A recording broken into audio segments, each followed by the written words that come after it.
Just like the Titanic we talked about last week, which was called the unsinkable ship, Senate Bill 1136 was touted as a veto-proof piece of legislation. Except we all know what happened to the Titanic. See last week. On Friday, Governor Brad Little vetoed two bills. That's House Bill 135 and Senate Bill 1136. Both would shift some of the governor's powers during an emergency to the legislature. Something Little said could be catastrophic, especially during times of immediate need. The bills politicize our emergency response efforts and jeopardize critical funding for local governments during large-scale events. The entire legislative body, 105 individuals, would have to convene in Boise to extend an emergency declaration requested by Lewis County for months-long flooding. Totally impractical and costly. Okay, so that was Friday. Well, then shortly after, lawmakers issued their own statements promising to override those vetoes, claiming they had the votes to do so. But in the end, they didn't.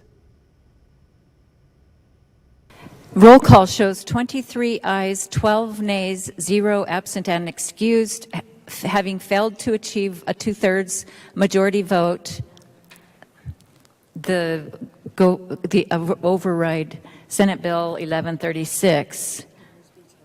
The governor's veto is sustained, and this bill will be filed in the office of the secretary. Yeah, it's kind of hard to follow by voting no. Anyway, the Senate failed to override the veto, basically, by just 2 votes. They needed 2/3 majority, 24 votes. They got 23, meaning the Senate Bill 1136 will not become law. By our count, though, 5 Republican senators, the reason this happened, 5 of them changed their vote from supporting the bill to ultimately supporting the governor. Senators Guthrie, Martin, Patrick, Woodward, and Lodge. Senator Patty Ann Lodge sent us this explanation of her reversal just a short time ago, saying she had planned to support leadership as these bills made their way through the process. But in the end, the governor had to do what he and 4 former governors supported, veto the bills. I listened to the remarks of the governors, Senator Lodge said, and read their comments. In the end, I feel the governor's ability to protect the state and its people is placed in harm's way by both Senate Bill 1136A and House Bill 135.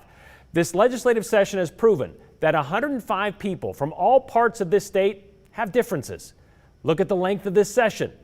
To think they could come to a quick consensus in an emergency situation is hard to believe. Legislators do not have quick access to experts in emergency situations. The legislature is a deliberative body, Senator Lodge went on, not one to make quick decisions. Senator Lodge went on to say she was concerned about suspending regulations, restricting access and rights to assemble, even closing businesses during a disaster like flood or earthquakes, believing there are times when these things need to be done to protect people. The senator hopes when the emotion of COVID subsides, that cooler heads might be able to come together and work together for better solutions in the best interest of Idahoans. As for House Bill 135, that is yet to be voted on in the House. Again, though, it would need a 2/3 majority vote before it is sent over to the Senate side for another 2/3 vote.